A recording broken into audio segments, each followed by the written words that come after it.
성경 말씀은요, 요한복음 21장 1절에서부터 14절까지인데, 예수님이 부활하시고 나서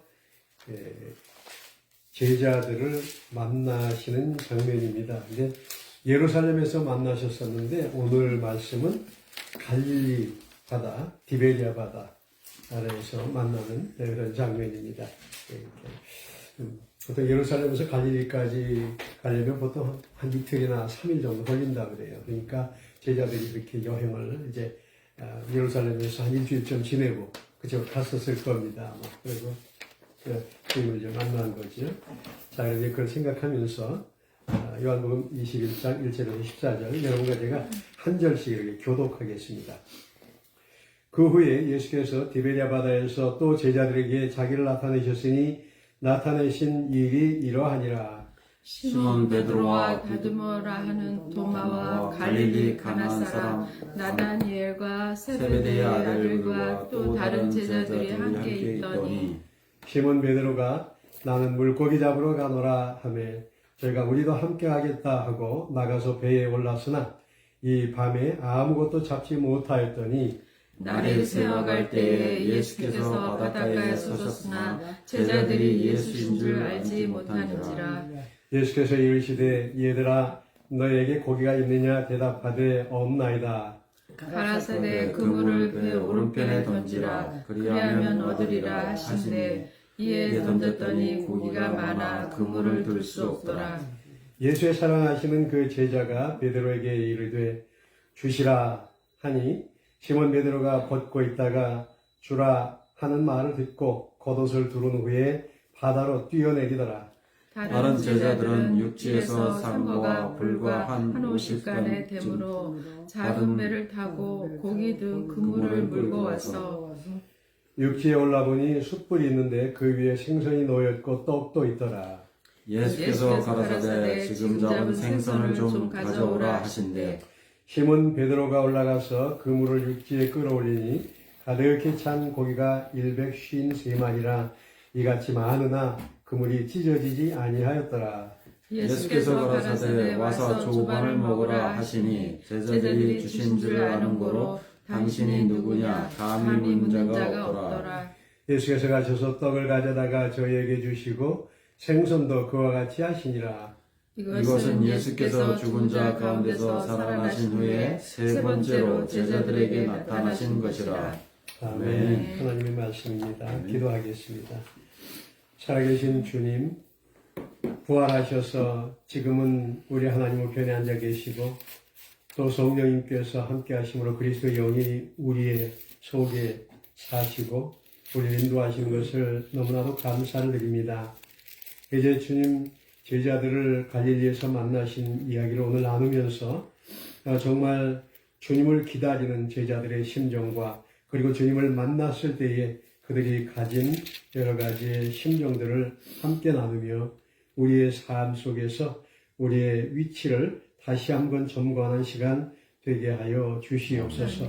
하나님, 간밤에도 정말 아내가 많이 몸이 아팠습니다.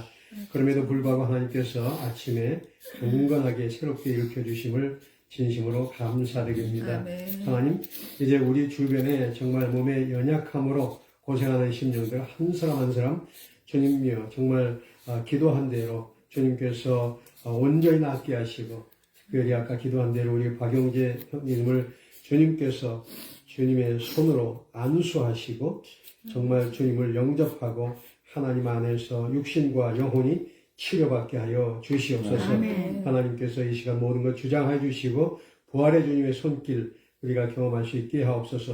부족한 종의 입술을 주께서 주장하시기 원하오며 예수님의 이름으로 감사하며 간절히 기도드립니다. 아멘. 아멘. 우리가 살면서 주님의 인도를 기다리는 것은 배워야 하는데 그것은 참 배우기 어려운 교훈 중에 하나입니다.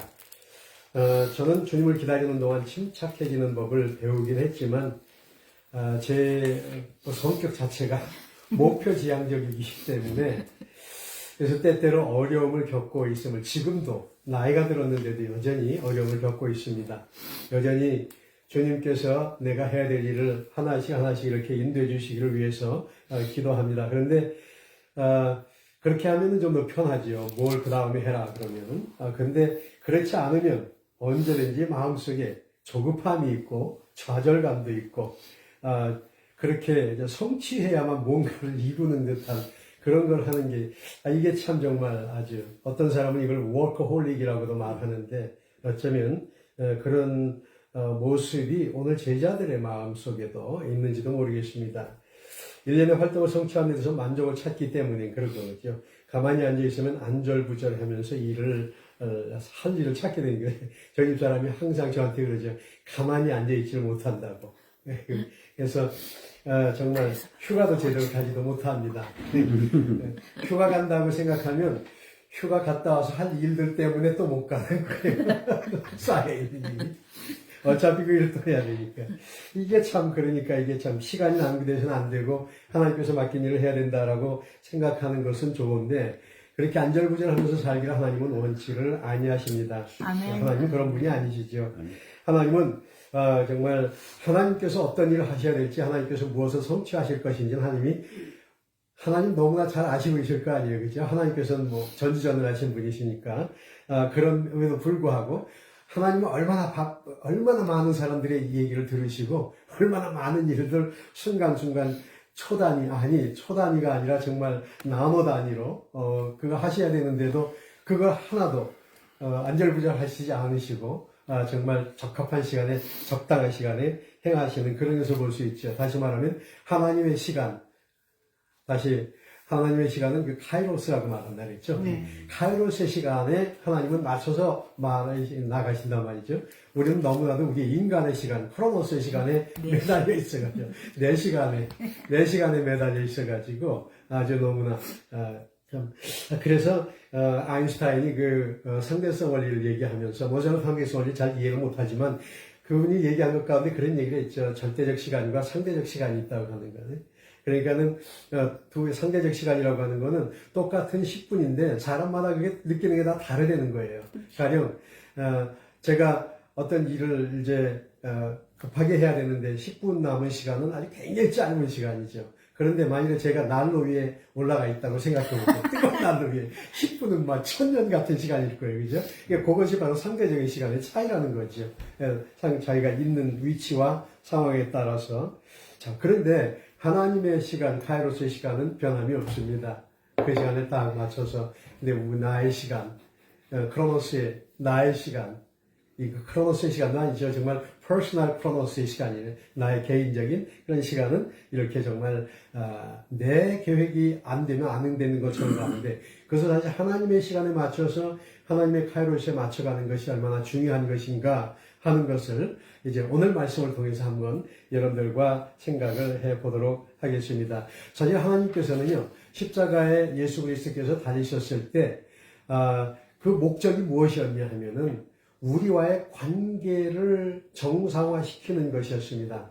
하나님이 관계를 잘못한 것이 아니고 인간이 관계를 잘못하신 것이지만, 그러나 하나님은 그 관계를 정상화시키는데, 그것이 우선이셨던 것이었었죠. 그래서 이 세상에 매인 것에 염려하지 않고 우리 하나님 앞에 초점을 맞추시기를 하나님은 원하십니다. 그래서 마태복음 6장 33절에도 보면 그런 얘기가 있죠. 너희는 그의 나라와 그 의를 구하라 라고 하는 그런 말씀을 하셨는데 그것은 바로 우리가 그분의 시간에 하나님의 시간에 우리의 시간이 아닌 하나님의 시간에 우리 자신을 맞추기를 원하시기 때문에 그렇게 하신 것입니다. 그래서 예수님의 뜻을 위해서는 우리는 기다리는 법을 배워야 한다. 또는 하나님의 시간을 맞추는 법을 기다려야 된다. 이제 하나님의 시간을 기다리는 것이죠. 그래서 주님을 기다리라. 그래서 시편 37편 7절을 보면 여호와 안에서 쉬고 그를 기다려라. 그렇게 얘기를 했어요. 그 다음에 또 시편 27편 14절에 보면 또 역시 마찬가지로 주님을 기다리고 강건하라 담대하라 그렇게 말씀했어요.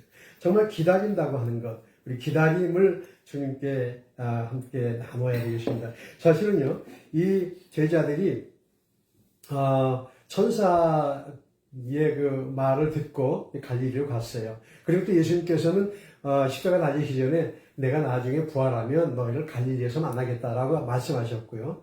그 다음에 부활하신 주님께서는 세 여인을 이제 처음에 만나셨잖아요. 만나신 건 아니지만 천사를 만났죠. 예수님을 만난 게 아니라 천사가 나타나서 세 여인에게 너희가 찾는 예수님 여기 없노라 라고 말씀하셨어요. 그러면서 하는 얘기가 천사가 뭐냐면 그분이 너희들에게 말씀하신 대로 갈릴리로 가서 그를 만나라. 갈릴리에 가서 만나도록 한다라고 그랬어요.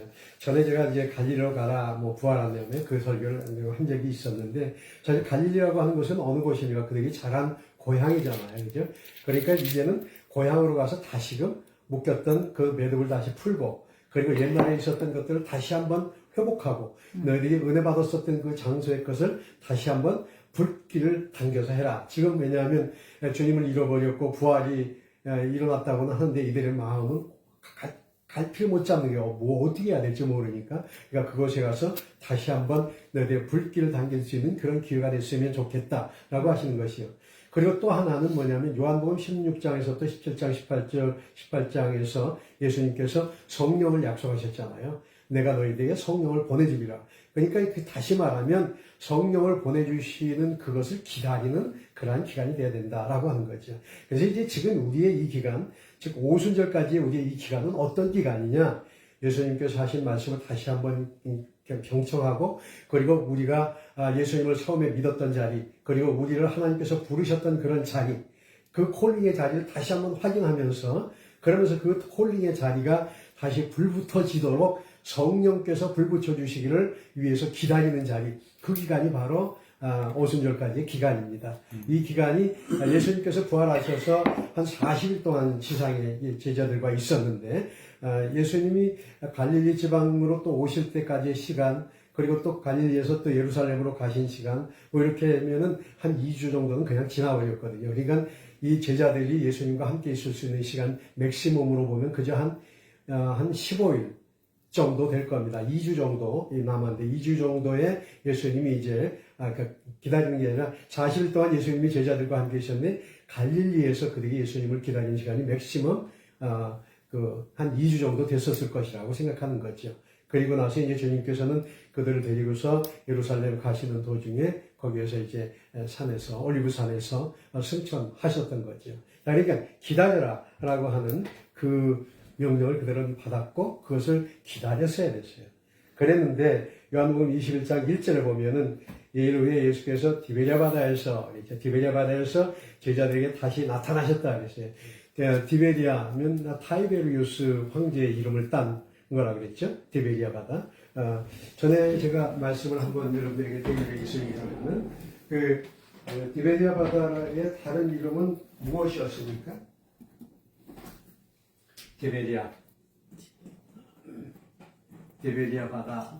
이게 사실은 이게 호수인데 굉장히 크니까 디베랴다. 그 다음에 뭐죠? 갈릴리죠.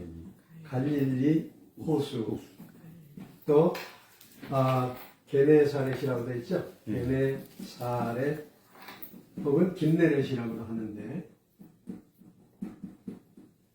이 호수. 이런 이름으로 불려져요. 성경에 어느 것이 나와도 그냥 다 똑같은. 다시 말하는 게 뭐냐면 보석이라고 하는 뜻이요. 보석과 같은 물가라고 하는 뜻인데, 이 이스라엘의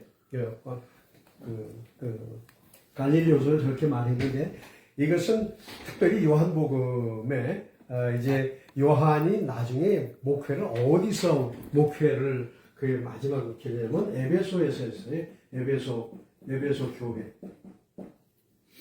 에베소 교회에서 목회를 하는데, 이 요한이 어머니 마리아, 예수님의 어머니 마리아를 끝까지 모셨잖아요. 그리고서 에베소 교회에서 모시고서 이제 끝까지 돌아가실 때까지, 나중에 반모섬에서 이제 귀양 가서 거기서 돌아가셨는데, 그 전까지는 에베소 교회에서 있었거든요. 이게 에베소 교회는 소아시아잖아요. 여기 로마의 영이란 말이에요. 그래서 이방인들이 많은 그런 곳이었었죠. 그렇기 때문에 로마 사람들에게 친숙한 이름인 디베리아라는 말로 요한복음에 썼을 거다라고 이렇게 주석가들이 얘기하고, 왜 갈릴리라는 이름인데 갈릴리 말을 안 썼을까라고 했는데, 이 요한복음이 바로 이제 거기에 에베소 교회에서 그가 있었기 때문에 그런 사람들에게 익숙한 이름에 썼을 거라고 그렇게 주석가들은 말합니다. 뭐 받으시는 건 아니지만 그렇게 이제 추측을 하는 거죠. 예. 어쨌든 이 일 후에라고 하면 부활하신 후에 이전까지의 시간이죠. 예수님께서 그 부활하신 그날 아침 그것을 찾은 세 사람의 여인들이 있었죠. 그 살로메라고 하는 살로메는 아마 요한과 야고보의 어머니인 것 같아요. 제베데의 아내. 그리고 또한 이제 다른 야고보 그다음에 이제 어머니 마리아. 어머니 마리아. 그다음에 이제 또 다른 여인 이렇게 해서 세 사람이 이제 갔었는데 천사들을 만나고 나서 갈릴리 가서 이제 제자들을 만나게 할 것이라는 얘기를 듣고 그다음에 다른 여인들은 갔는데 막달라 마리아는 마지막까지 남아 있었다라고 요한복음이 얘기하죠. 네. 그러니까 예수님께서 마리아라고 부르니까 그때서야 예수님 알게 됐던 거였죠. 정말 슬픈 그런 마음을 가지고 예수님을 이제 만나러 갔던 거죠. 자, 그렇게 해서 예수님 처음 만난 장면이 그거고, 두 번째로 예수님을 만난 사람들은 누구였느냐 하면은 엠마오로 가는 제자들이었었어요. 예, 누가복음 16장에 나타나는 엠마오로 가는 두 제자가, 한 사람은 글로바라고 하는 제자고 또 한 사람은 이름은 없지요. 그래서 어떤 사람은 말하기를 글로바한 제자, 다른 제자는 누구냐? 바로 나다. 그렇게 이제, 그래서 여러분들 거기다 대입시키십시오. 뭐 이렇게 얘기를 하기도 하는데, 아무튼 두 제자 그렇게 만나서 가는 도중에 구약에서 예수님에 관한 모든 예언들과 그리고 예수님에 관한 모든 시편의 이야기들을 통해서 예수님이 부활하실 것이라고 하는 것을 그들에게 가르쳐 줬다 그랬죠. 그러면서 성찬을 뗄 때 예수님은 어디로 간지 없어지시고 제자들은 거기서 눈이 밝아져서 다시 돌아왔다라고 하는 게 이제 두 번째였죠. 그리고 이제 세 번째로는 제자들이 있는 자리에서 예수님께서 그날 아침에 또 나타나셨죠. 예. 그 문이 다 닫혀 있는데 그 속으로 쑥 들어오셨단 말이에요. 그러니까 사람들은 야 이거 무슨 고스트냐, 귀신이냐라고 생각했는데 예수님께서 뭐래요 먹을 것을 좀 가져와라 하니까 잡수셨어요. 귀신이 뭘 먹을 수 있겠어요, 그죠? 근데 예수님은 부활하신 몸인데도 불구하고 모든 것을 통과할 수 있는 거죠. 시간도 초월하시고 공간도 초월하시는 그런 몸으로 오셔서 음식을 제자들과 함께 드셨죠. 자, 그리고 나서 일주일 후에 또 다시 나타나셨어요. 그때는 그 자리에 도마가 없었는데 이제는 도마가 있는 자리에 또 오신 거죠. 그래가지고 도마가 예수님 못 믿겠다, 부활하는 못 믿겠다 하니까 예수님께서 내 손과 발에 만져봐라 라고 하니까 그때서야 만져보고 나서 뭐라 하십니까? 오 나의 주님, 나의 하나님, my Lord and my God 이라고 고백을 했어요. 이게 이제 우리 성도들의 고백이 된 거예요. 도마의 고백이. 우리가 기도할 때 나의 주님, 나의 하나님 그러잖아요. 바로 도마의 고백인 거죠. 도마가 예수님의 십자가 상처 만져보고 부활하신 모습을 보고 이게 그냥 육체의 인간이 아니시구나. 하나님이구나. my Lord구나. 하나님이시구나. 이게 또 이스라엘 사람들에게 있으시죠. Lord라고 할 때는요. 아도나이라는 말을 쓰거든요. 아도나이라는 말이 로드라는 말인데 왜 이 사람들이 아도나이라는 말을 쓰냐면 여호와라는 말을 쓰기가 두려워하기 때문이에요. 그러니까 the Lord라고 하는 말은 뭐냐면 여호와 하나님이라는 뜻이에요. 그러니까 나의 주님, 나의 하나님이라고 말했던 것은 여호와 나의 하나님, 예수님에게 여호와 하나님, 삼위일체 하나님의 그 고백을 예수님께 드렸었던 거였죠. 이게 작은 그 굴비지만 그 속에 엄청나게 많은 정말 의미를 담고 있는 영적인 대화라고 있습니다. 자, 그래서 예수님이 이제 이렇게 정말 4번이나 이렇게 제자들을 만나신 거죠. 여인들을 만나고 엠마오에서 만나고 제자들을 다락방에서 한번 만나고 두 번째도 만나고 이런 동안에 거의 한 2주간의 한 열간의 시간이 지났던 거죠. 그리고 나서 이제 제자들이 어디로 갔느냐? 갈리로 이제 내려간 거죠. 예수님도 가셨을 거예요. 그죠? 이틀 3일 걸려서. 자, 그러니까 대강 한 2주 이제 지나고 나머지 한 2주 정도 이제 더 기다릴 그런 시간들이 있었다는 그런 말입니다. 자, 이제 요한복음 20장에서는요, 예수님께서 제자들을 만나셨을 때 뭐라 하냐면, 숨을 내쉬시면서 그들에게 가라사대 성령을 받으라 라고 그런다 그랬죠. breath, 숨을 내쉬면서 성령을 받아라 라고 그랬다. 그때 이제 여러분들이 말씀드리길 그들에게 일일이 입을 맞추면서 성령을 받아라 라고 그렇게 한다 그랬죠. 이게 마치 그 악기를, 그 클라리넷이라든지 이런 그 관악기들을 할 적에 멀리다 넣고 숨을 내쉬는 게 아니고 가까이 내쉬듯이 그러한 단어가 그게 원어 뜻이기 때문에 그러니까 제자들의 입에 가까이 대시고서 한 사람 한 사람에게 그런 성령을 주셨다는 거죠. 성령을 받은 거예요. 말하자면 우리가 세례 받을 때 성령의 능력으로 예수님을 고백하는 것처럼 그럼에도 불구하고 저들에게 또 나중에 승천하실 때 뭐라고 하시죠? 너희가 몇 날이 못 되어 하나님이 주시는 선물을 받을 텐데 그 성령의 세례를 받을 때까지 기다리라라고 말씀을 하셨던 거죠. 이제 능력이 그들에게 아직 주어지지가 않았어요. 성령을 받았는데 능력을 기다리는 것을 이제 그들이 기다려야 되는 거죠. 자, 그러니까 기다린다고 하는 것은 바로 진리의 영이신 그 주님께서 우리에게 오셔서 완전히 우리에게 능력을 주실 때까지 기다리는 그런 것을 이야기를 하는 것입니다. 자, 여기에 이제 제가 여기 썼는데 특별한 일이 없으면은 뭐 짧은 시간도 견디기 어려워하고 하나님은 결코 서두르지 아니하신다. 하나님은 그의 완전한 시간에 당신 부르신다. 하나님의 우선순위는 우리가 그와 함께 관계하는 것이지 우리가 하는 일이 아니다. 예, 우리의 관계를 정성하는 것이다. 그 다음에 이제 본문은 예수님의 부활 후 어디에 나타난 사건이냐면 갈릴리 디베리아 바다에서 나타난 사건이었고 디베리아 바다는 갈릴리의 로마식의 이름이었다라고 하는 거죠. 자, 그때 이제 거기에 보면은 2절에 이제 있는 말씀을 보면은 사람들의 이름이 나와요. 이름이 나오는데 5사람의 이름이 쭉 나옵니다. 예, 보면은 자, 우리가 이제 다 아는 이런 글인데 여기에 7사람의 제자들이 있다라고 소개하고 제자들의 이름은 5명은 실명으로 되어 있고 그 다음에 2명은 무명으로 이렇게 되어 있습니다. 5명의 실명이 된 사람들을 이제 여러분들에게 여기 제가 쭉 써놨는데 처음에 나오는 사람이 누구냐면 시몬 베드로예요. 시몬 베드로. 요한복음 1장에 보면은 시몬 베드로의 동생의 이름이 누구냐면은 안드레예요. 그죠? 동생의 이름이 안드레예요. 베드로인데 시몬이라고 하는 이름은 원래 그의 이름이고 베드로는 나중에 예수님께서 주신 이름이었었죠.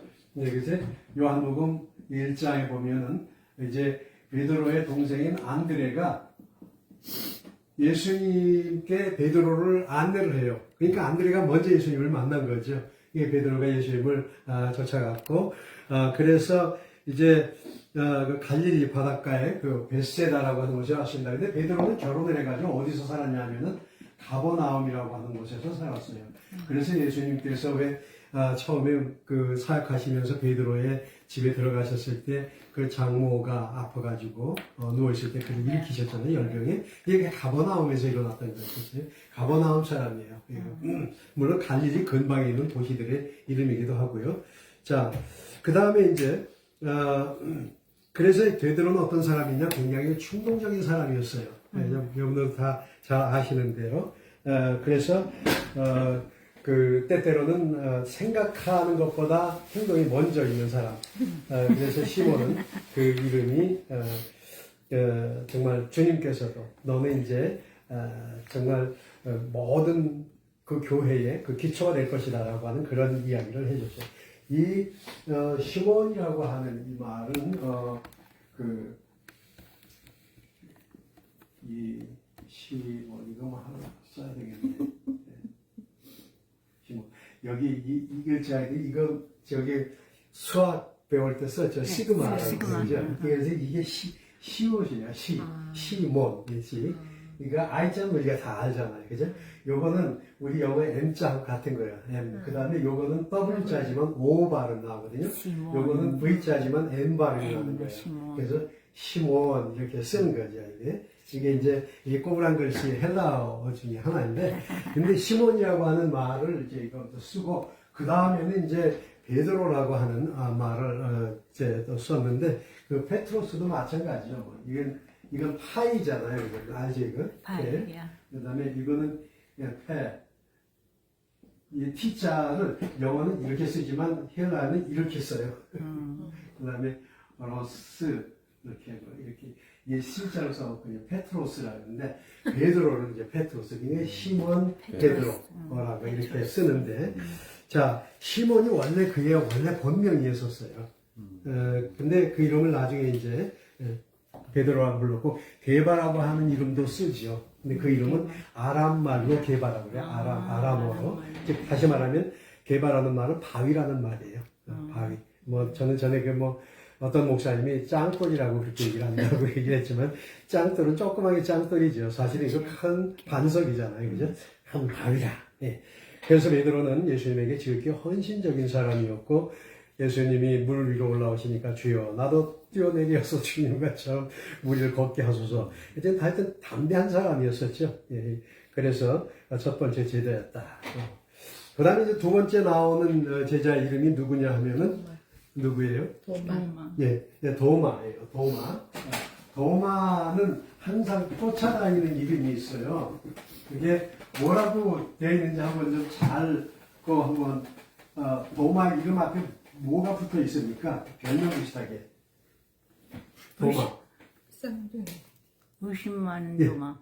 그래요. 의심 많은 도마라는 말이, 예, 도마라고 하는 그 이름.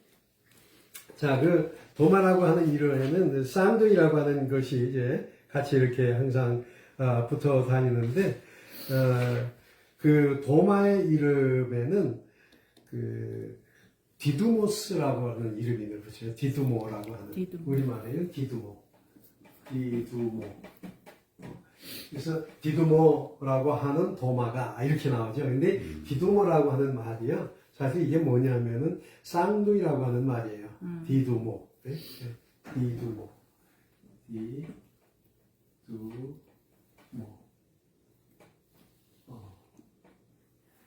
디두모인데, 여러분 요거 생각해보면 이게 델타 아니에요? 이게 델타, 이게 D 발음이 나는 거야. 네, D. 그 다음에 이건 역시나 E. 그 다음에 이건 D자 똑같죠?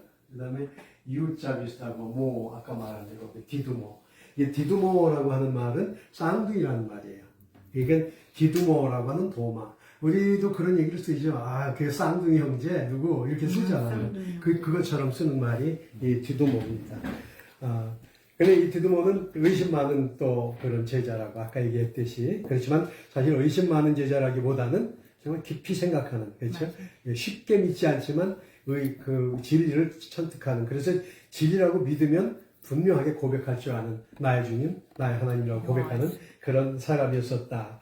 라고. 그 다음에 나오는 사람의 이름이 있는데 예수님의 제자들 가운데 이 이름이 사실은 없어요.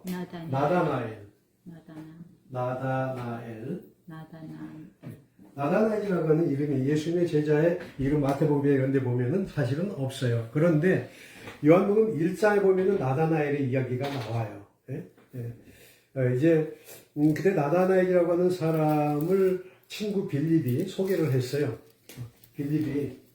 빌립이라고 하는 친구가, 이 빌립도 역시 그 베세다에 사는 친구인데, 이 빌립이 나다나엘을 예수님께로 소개를 했어요. 그러니까 예수님이 나다나엘을 보면서 뭐라 그러냐면은 요한복음 1장 45절에 보면은 그 사람 마음에는 간사함이 없는 사람이다라고, 그리고 아주 순전한 이스라엘 사람이다라고 그렇게 나다나엘을 칭찬하셨어요. 그런 나다나엘인데 이름이 없단 말이에요. 근데 성경학자들은 누가 이 나다나엘이냐면은, 여러분 그 예수님의 제자들 가운데 이런 이름 뭐죠? 바돌로메. 그치? 바돌로메라고 이름을 보신 적이 있죠? 이건 영어로 말하면 바톨로뮤라고 발음하죠. 바톨로뮤. 이렇게 바돌로메라고 하는데 이 바자가요. 바라고 할 때 이 바는 뭐냐면 아들이라고 하는데 누구누구의 아들. 그러니까 이거 뭐예요?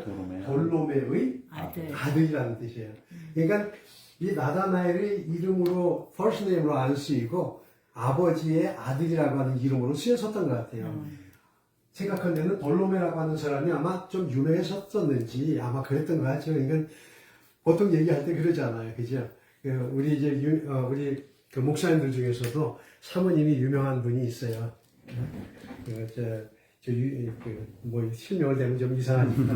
사모님이 좀 이상한 분인데 그분이 대학교 부총장이란 말이에요.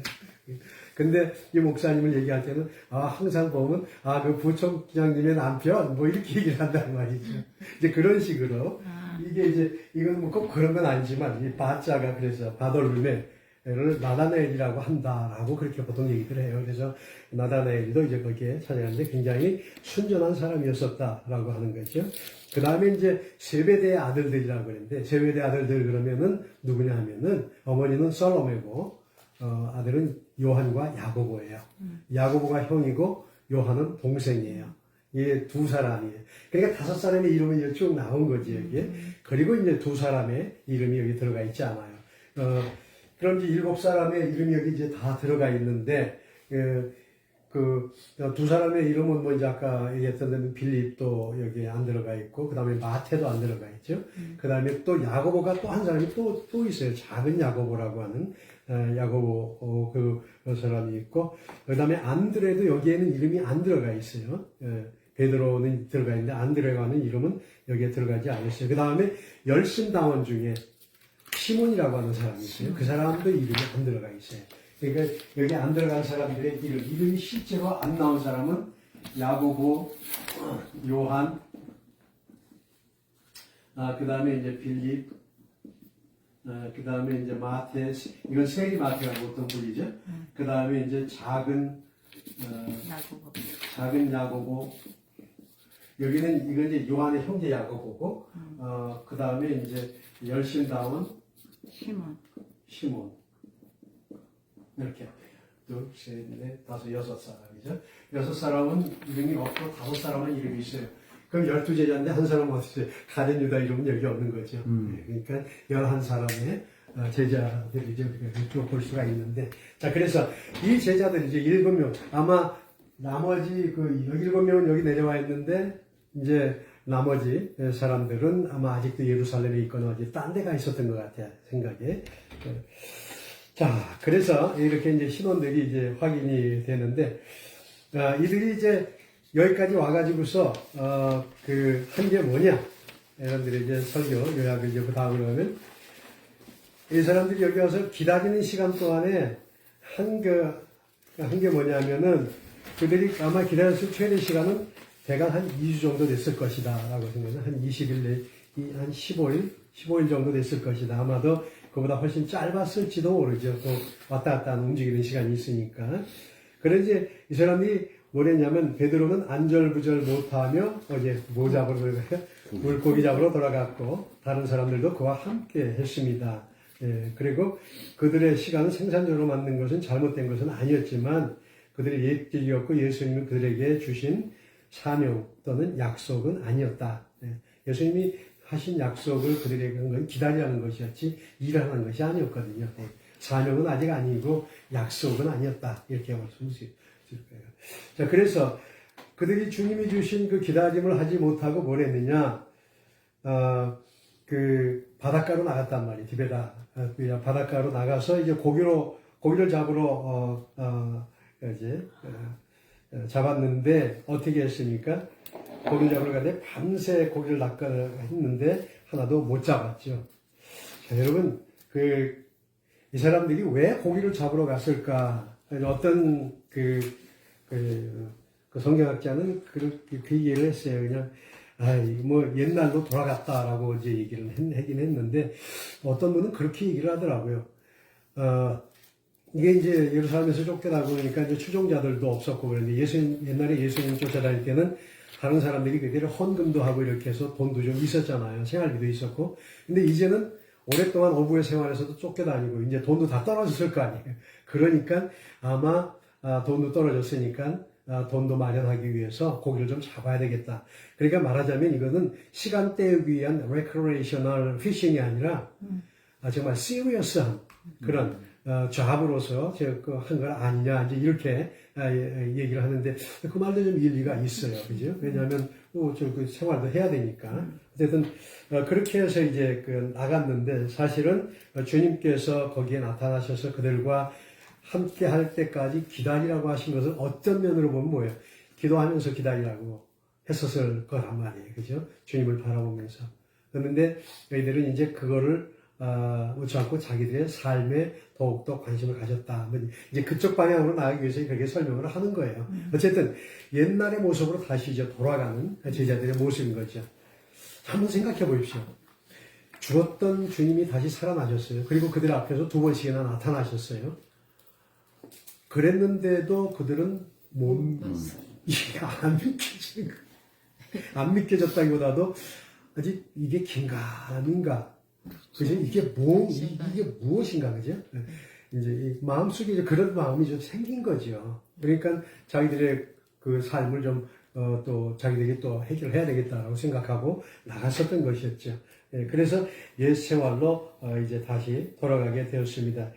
아마 어쩌면 그들이 그 옛 생활로 돌아가면서, 이제 그 자기들이 옛날에 했었던 그 제자들이 그 요한과 야고보 그리고 다른 제자들 다 함께 했다 그랬으니까 뭐 옛날 얘기도 좀 했겠죠. 그렇죠? 네, 그렇게 하고 그랬는데 4절과 5절에 보면은 전혀 고기를 하나도 잡지 못하였다라고 그렇게 얘기를 했습니다. 결국 그것은 뭐냐? 그들이 정말 자기들이 옛날에 고기 잡으러 갔을 때 못 잡았을 때 그런 생각도 아마 났었을 거라고 생각해요.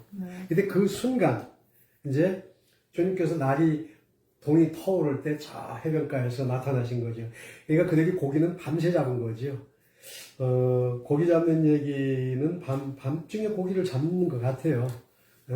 저희 아버님이 그 사업에 실패하시고 나서 이제 동해안에 가서 고기를 잡으셨어요. 오징어 잡이를 하셨을 때요. 근데 오징어 잡이를 하는데 그거 밤중에 등을 켜고서 잡는다는 거 밤새 그 오징어를 끌어올린대요. 뭐 얼마나 힘들겠습니까? 근데 이 제자들 밤중에 나가서 이제 고기를 잡은 거야.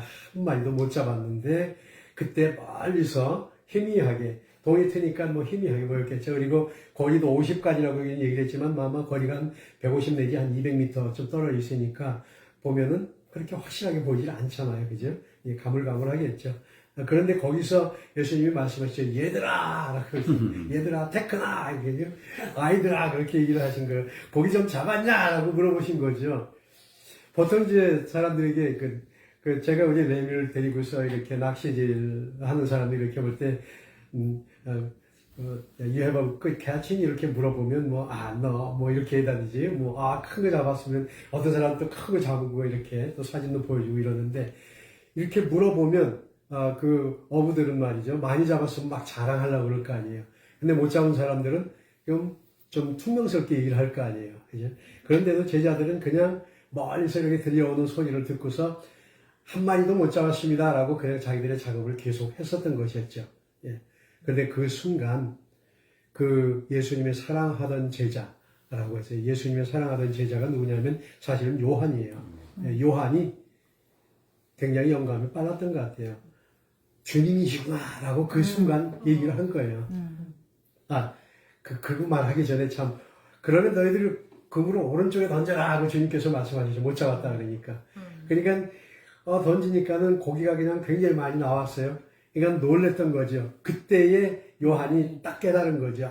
주님이시구나. This is my Lord. This is the Lord. 그러니까 그 얘기를 들었었던 베드로가 그냥 이제 천방 빠지기 전에 그래도 옷은 챙겨 입었어야 되니까. 그러니까 아마 옷 다 벗고 있었을 거예요. 여기 밑에만 이제 가지고서 있을 텐데. 그러니까 옷 입고, 그래서 바다에 첨벙 들어가서 수영해갖고 한 100m, 200m 되는 데를 갔다는 말이죠. 네, 그래서 주님을 만나고, 다른 제자들은 그 물을 끌고서 거기까지 왔는데, 그 고기의 숫자가 153마리였더라. 이렇게 153마리. 이것에 대해서 뭐, 여러 가지 그 해석을 하시는 분들이 많은데, 뭐, 그건 소개할 필요가 없는 것 같아요. 하여튼, 그 153마리를 이제 가지고 왔는데, 베드로하고 예수님이 거기 있는데, 제자들이 와서 보니까, 뭐가 있느냐? 떡이 있고, 그 다음에 석쇠가 있는데, 거기 고기가 한 마리 놓여 있어요. 예? 거기가 한 마리 놓여 있는데, 자, 여기를, 요한, 그 설교 요약을 보면, 그들 중에 적어도 3명은 고향 바다에서 전문 어부였으나, 그날 고기를 못 잡았습니다. 그 다음에, 배에서 산거가 거리가 멀어서 예수님을 알아보지 못했습니다. 그래도 존경심은 가지고 간결하게 대답했습니다. 예, 라고 못 받았습니다. 그러니까 예수님이 그 질문을 하니까 그들은 실패했다는 것을 그들의 실패를 지적하신 거예요. 사실은 거기 좀 잡았냐라고 한 건 자신의 능력으로 하나님의 나라로 성공할 수 없다고 하는 것을 저들에게 거기 좀 잡았느냐라고 묻는 거죠. 예습관이나 생활 방식으로 돌아가는 것은 하나님의 나라와 의를 구하는 것이 아니다. 예, 그리스도의 삶의 원칙은 간단하지만 우리의 행동은 타고난 죄성 때문에 사실은 어렵다. 예, 그리스도의 삶은 하나님을 사랑하고 예수님을 닮아가는 데 초점을 맞춘 것이다. 예, 이것이 이제 여기에 말인데, 자, 그래서 예수님이 사실은 이 제자들에게 그렇게 했었던 것은 우리에게 주시는 교훈이 있는 거죠. 옛날로 돌아가면 예수님을 믿는데 자꾸 옛날로 돌아가려고 하는 그때마다 예수님께서 우리에게 말씀하시는 것이요. 내가 소유에 대해서 집착하느냐, 내가 명예에 대해서 집착하느냐, 내가 권력에 대해서 집착하느냐, 내가 세상 것에 대해서 나보다도 더 사랑하느냐라고 주님께서는 제자들에게 사실은 이 말씀을 통해서 우리에게도 말씀하시는 거죠. 그래서 부활의 주님께서 우리에게 나타나셔 하시는 말씀, 세상으로 돌아가지 말고 갈릴리 지방으로 갔으니까 거기서 다시 한번 생각해 보아라.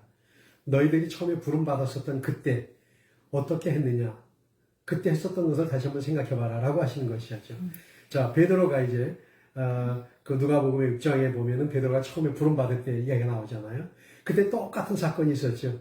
그들이 고기를 한 마리도 못 잡았죠, 베드로가. 그랬더니 주님께서 그러면 좀 더 깊은 데 가서 던지라 그랬더니, 아, 내가 이렇게 오랫동안 했는데, 내가 어부인데, 당신 목수인데, 라고 생각을 했지만, 그래도 주님이 가라고 하니까 해보겠습니다. 하니까 어마어마하게 잡혀서 2배 끌고 나왔었죠.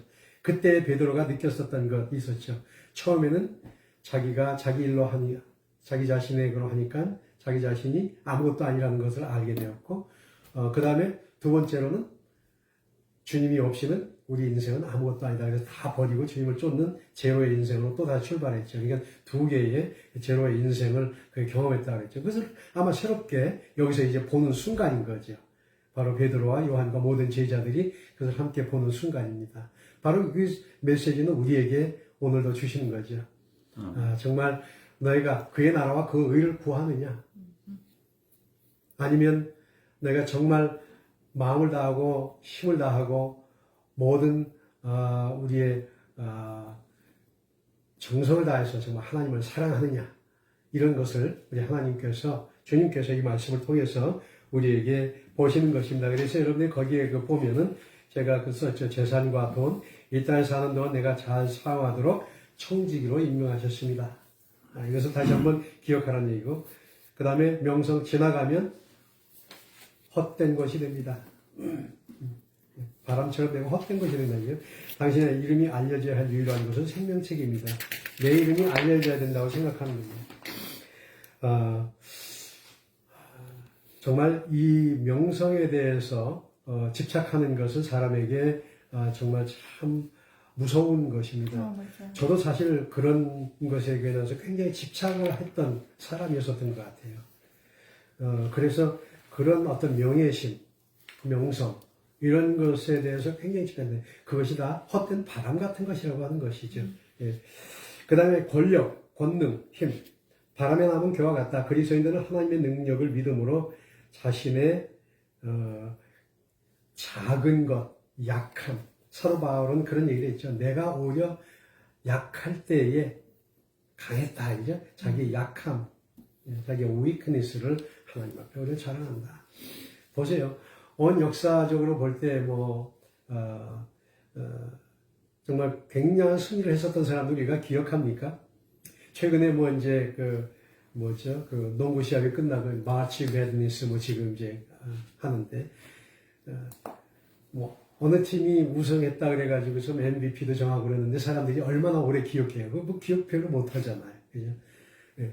그리고 또 국무장관 했었다 그런 사람들 유명한 사람들이 있지만 지나가면 또 기억 못 하잖아요. 헤롯도 그렇고 스탈린도 그렇고 아무리 많은 권력을 가지고 있을지 시간이 지나고 나면 다 잊어버리고 아무것도 아니라는 거죠.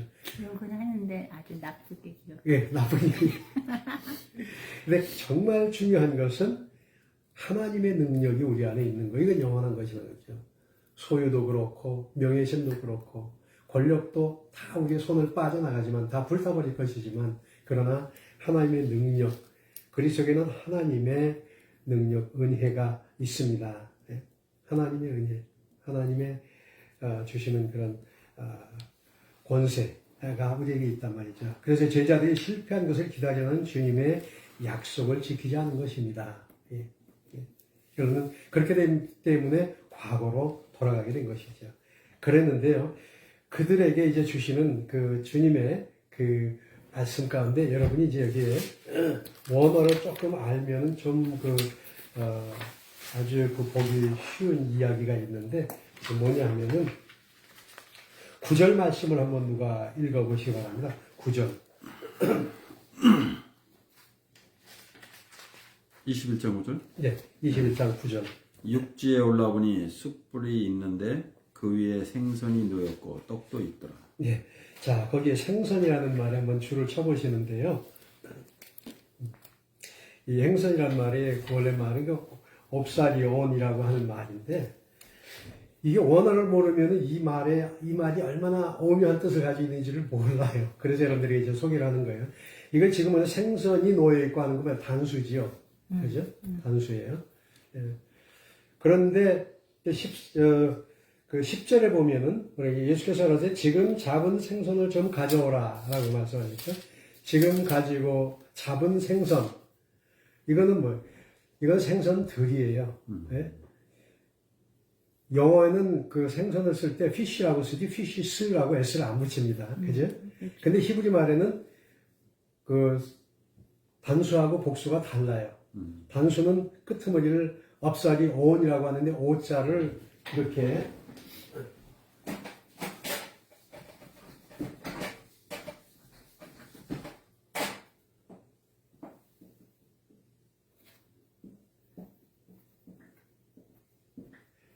이건 이제 단수고 이거는 복수예요. 이거 똑같이 오자로 읽는데 앞사리온이라고 읽는데 위에 거는 단수고 밑에 거는 복수예요. 근데 9절에 있는 말씀은 생선도 있고 떡도 있더라 할 때 9절은 단수예요. 예수님이 생선 하나를 올려놓으신 거고 그 다음에 10절에 있는 말씀 지금 생선들을 갖고 와라는데 생선들을 좀 갖고 와라 하신 거예요. 자, 그런데 13절 한번 보십시오. 보면 이렇게 돼 있어요. 예수께서 가셔서 떡을 가져다가 저에게 주시고 생선도 그와 같이 하니라 할 때 이 생선은 어떤 걸 썼냐면요. 이걸 썼어요. 이거. 단수는.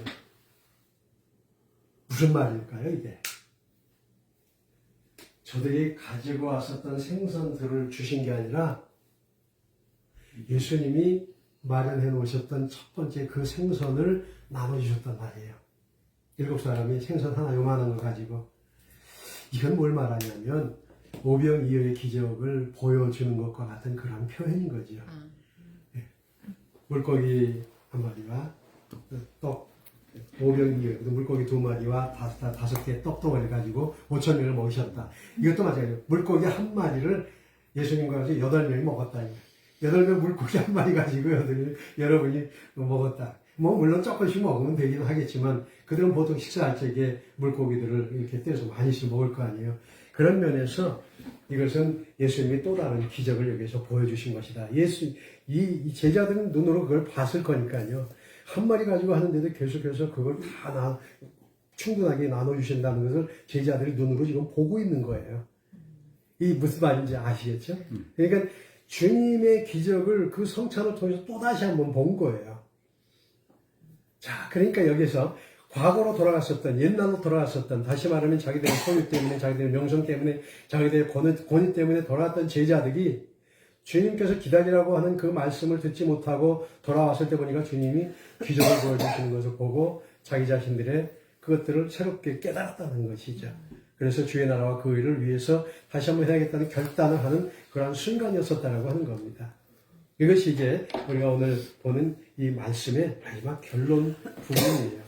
그래서 그의 나라와 그 의를 구하는 그런 그 제자들의 그 모습을 우리가 여기서 보는데, 자, 여러분의 그 결론을 한번 봅시다. 하나님이 섭리하십니다라고 하는 섭리라고 하는 말은 뭐냐면은 provision이라고 하는 말인데 이건 공급하신다는 말이에요. 하나님이 공급하신다.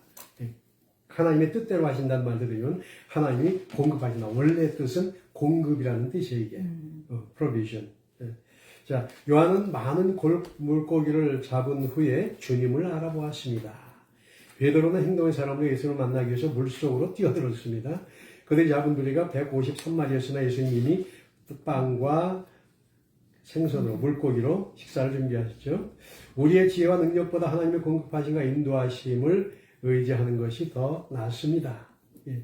처음 2번 나타나시면 그의 죽은 자 가운데서 부활하셨다는 것을 증명해 주셨습니다. 이건 다시 말하면 제자들에게는 2번 나타나셨죠. 그죠? 여인들에게 나타나고 엠마오 제자들에게 나타나는 거 다 합치면 4번이지만 제자들에게 2번 처음 나타나셨죠. 그래서 부활하셨다고 하는 것을. 예. 그래서 예수님 모든 제자들 보시면서 우리가 하나님의 나라와 그 의를 구하면 주시겠다고 약속하셨습니다. 그래서 우리가 정말 이제 마지막 때에 우리 예수님께서 자기 자신을 이게 보여주신 거예요. 그렇게 보여주시면서 그러면서 제자들에게 그 자신을 나타내 주신 것은 바로 그의 나라와 그 의를 구하는 것이다. 그래서 요한복음 21장은요. 제자들을 회복시키는 2번의 사건이 기록이 되어 있는 거예요. 첫 번의 거는 거기에 있는 7 제자들에게 정말 회복시켜 주신 거예요. 그 생선과 그 고기 잡는 것을 통해서도 기적을 보여주셨지만은 생선을 통해서 설창을 통해서도 기적을 보여주신 거죠. 그 다음에 이제 다음 주에 제가 할 설교 21장부터 이제 나머지 2번째 부분은 제자들과 만나시면서 저들의 이제 베드로가 3번 회개하는 장면이 나오는데 그래서 이제 다시 한번 주님께서 그를 회복시키는 그런 장면이에요. 그래서 요한복음 21장은 마지막 부활하신 주님께서 제자들을 회복시키신 장이다 라고 말할 수 있어요. 그래서 이것은 요한복음 21장은 우리를 회복시키시는 장이다. 그래서 저도 요한복음 21장을 보면서 정말 제 자신을 회복시키는 경험들을 여러 번 했습니다. 주님께서 다시 부르시고 주님께서 그들의 그 실망했던 좌절했던 모습 그리고 잃어버리고 세상으로 나갔었던 그런 제자들 그들을 다시 한번 불러들이시는 그래서 다시 한번 결단하게 하시는 아멘. 그래서 그것을 어디서 하느냐? 갈릴리에서 하시는 거예요. 왜? 갈릴리에서 처음 부르셨기 때문에 내가 처음 불렀던 그 원점으로 다시 한번 돌아와서 생각해 보아라. 그때 내가 회개했던 것을 다시 한번 깨달아 보아라. 그때 내가 버렸던 것을 다시 한번 깨달아 보아라. 그때 내가 결단했던 것을 다시 한번 마음속에 놓아 보아라. 그래서 불일듯 그것을 경험하라. 그리고 나서 이제 그럼 그 기다리는 기간 동안 그것을 능력을 주시는 주님을 기다려라. 그것이 이제 오순절까지 그들의 기다림의 기간이 됐었던 거죠. 그래서 이게 이제 나중에 얘기지만 이제 주님께서 그들을 떠나시고 나서는 그들은 오로지 주님께서 약속하신 것을 기다리는 일에 아주 충실했어요. 그래서 맞이했던 것이 바로 오순절 성령 세례 사건이었던 거죠. 그것이 지금 이게 계속 연결되는 거예요. 이건 단순하게 부활 사건의 하나의 그거로만 끝나는 게 아니라 기다려라 하는 것은 바로 그것의 연장선상에 있다고 하는 것. 왜냐? 우리에게 능력을 주시기 위해서. 아멘. 우리에게 이 세상을 이겨나가기 위한 힘을 주시기 위해서. 그래서 우리의 질병도, 또 우리의 연약함도, 이게 다 주님의 능력 안에서는 강하게 되는 것. 그리고 우리가 잘못했던 것들도, 그리고 우리가 정말 부족했었던 것도 다시 한번 회복하게 되면 정금같이 나오는. 그래서 욥기에서 욥도 그런 얘기를 했죠. 정말 지금 주님께서 나를 정금같이 단련하셔서 나를 정말 단련하셔서 정금같이 나오게 하신다. 이것이 바로 우리 주님께서 오늘 주시는 메시지입니다. 아멘. 주님을 기다리며 아멘. 주님을 기다리며 솔제니친이 고도를 기다리며라고 하는 책으로 노벨 문학상을 받았는데 그때 고도라고 하는 말이 어떤 분은 그것을 가시라고 말하는 분이 하나님을 기다리며 근데 제가 오늘 제목을 부활의 주님을 기다리며 라고 했습니다. 하나님을 기다리는 마음 그것이 바로 우리 마음이기 때문이죠. 기도하겠습니다. 살아계신 아버지 하나님 감사합니다. 주의 은혜로 말미암아 오늘도 주님께서 저희들에게 주신 말씀 그리고 부활에 정말 주님께서 제자들에게 나타나셔서 저희 예수님을 알아보고 그리고 예수님 앞으로 나오는 것을 다시 한번 저희의 마음속에 불일듯 일게 하신 것을 진심으로 감사드립니다. 우리도 주님 다시 주님을 알아보고 처음에는 주님이 어디 계신지 정말 주님이신지 아니신지 세상 것에 우리가 몰두하기 있기 때문에 정말 주님을 제대로 알아보지 못했었던 제자들처럼 하나님이여 저희도 그렇게 세상에 살아갈 때가 있습니다. 하나님 그럴 때마다 다시 한번 저희들을 간절히 부르시고 저희들의 부활의 주님을 기다리는 마음을 허락하여 주셔서 하나님의 나라와 그 의를 구하게 하시고 그래서 정말 정금과 같이 우리의 믿음이 나오게 도와 주시옵소서. 네. 예수님의 이름으로 감사하며 간절히 기도합니다. 아멘. 아멘.